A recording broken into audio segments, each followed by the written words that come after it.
From the bright lights of big-time college baseball to the modest world of the New York Penn League, former Louisville star Brendan McKay may be the top pick for the Rays this year, but just like everyone else, he's got to go through the minor league grind. McKay making his pro debut for the Hudson Valley Renegades, the Rays short season Class A team. He DH'd against Mahoning Valley, and he didn't do very well. First at bat, grounded into a double play. Second at bat, didn't do a whole lot better. The pop up into foul territory in the fourth. Make that 0 for 2. Seventh inning, McKay up again, still looking for his first pro hit. Instead, he goes down swinging. McKay 0 for 3 to that point on the day.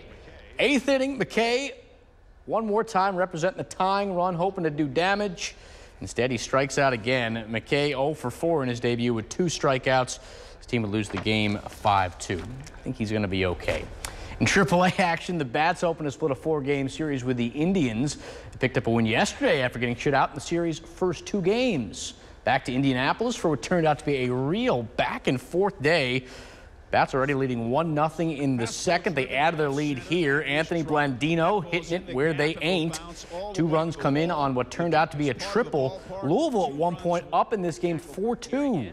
But Indy would not quit. 6th inning down 1. Eric Weiss with the ground ball to right. 2 runs come in. Indy up for the first time today. It's 5-4. But the Bats would have the last. Top of the 9th, Phillip Ervin. Someone buy that man some dinner. He smacks it to center. 2 runs come in. Louisville back up in front. 6-5 the final. Bats win. They've now won 2 in a row.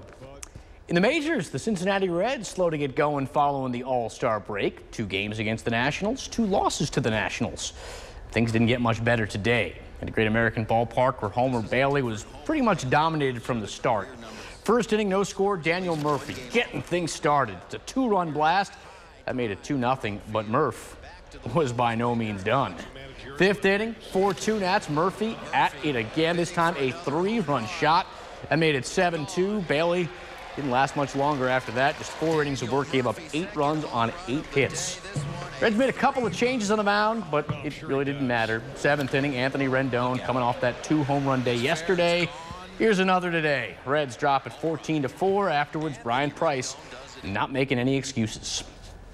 Certainly not anything that anyone envisioned. Everyone goes, hey, well, you know, it's Washington. You know, they're top of their division. It doesn't matter. You know, we've played good clubs and we've won games. And it's these games, you know, it's not that they've been non-competitive. Today was. You know, there was a good effort. It just wasn't a good result. The Reds looking to avoid the 4-game sweep tomorrow. They'll get going at 12:30. On to soccer, Louisville City got the quick start it wanted against FC Cincinnati. Problem is, not much else went their way last night. After scoring in the 8th minute, Louisville gave up 3 straight goals to Cincinnati, including 2 in the second half before ultimately losing 3-2. The boys in purple now 0-2-1 this year against their biggest rivals, and that is something that does not sit all that well with head coach James O'Connor. This is right up there, and this is sickening, to be honest with you. But that's part of the game. I just think that for whatever reason we had a night where we made a couple of individual errors, give away some really poor goals, and we're made to pay for it. And it just becomes really, really painful because it's against your local rival. So it gets compounded even more when you do it against your local rival. O'Connor honest as always. Lou City back to it Saturday on the road against St. Louis. Much more to come when we return. One of IU's top receivers is in trouble with the law. Details on Simmie Cobbs Jr.'s arrest coming up next. This is not the news IU head coach Tom Allen wanted to hear as he prepares for his first fall camp with the team. Simmie Cobbs Jr., one of IU's best receivers, was arrested last night and now faces 2 criminal charges. The redshirt junior was arrested last night in Hamilton County, Indiana, at a Jason Aldean concert. He's being charged with refusal to identify and resisting law enforcement. The Hamilton County Sheriff's Office said in a release Cobbs was confrontational with security at the concert when he refused to take a breathalyzer, which then resulted in his arrest.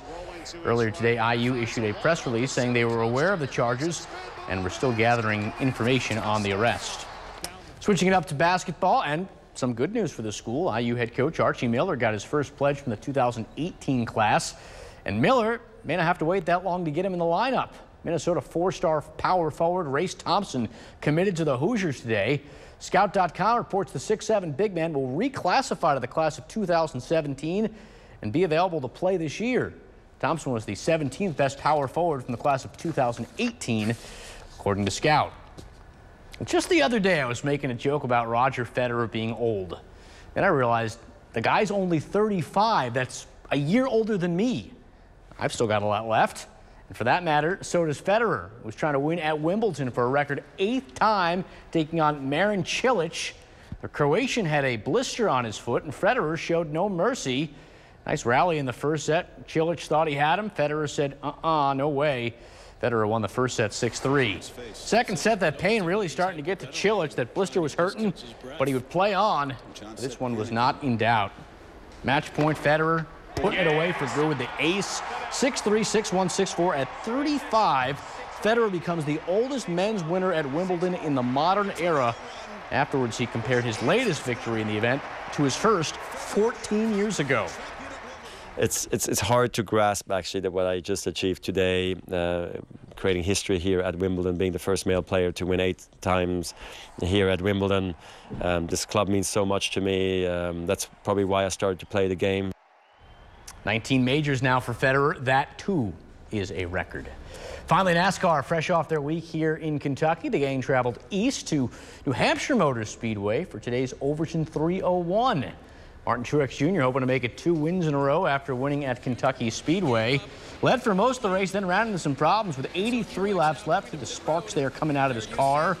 He finished 3rd. Zip ahead, 34 laps to go after the restart. Denny Hamlin going inside on teammate Matt Kenseth for the lead. And Hamlin would hold on to win despite a late charge from Kyle Larson. It's Hamlin's first victory since November of last year, and also the first for Joe Gibbs Racing. And that is sports. I'm Mike Lissette. Have a good night.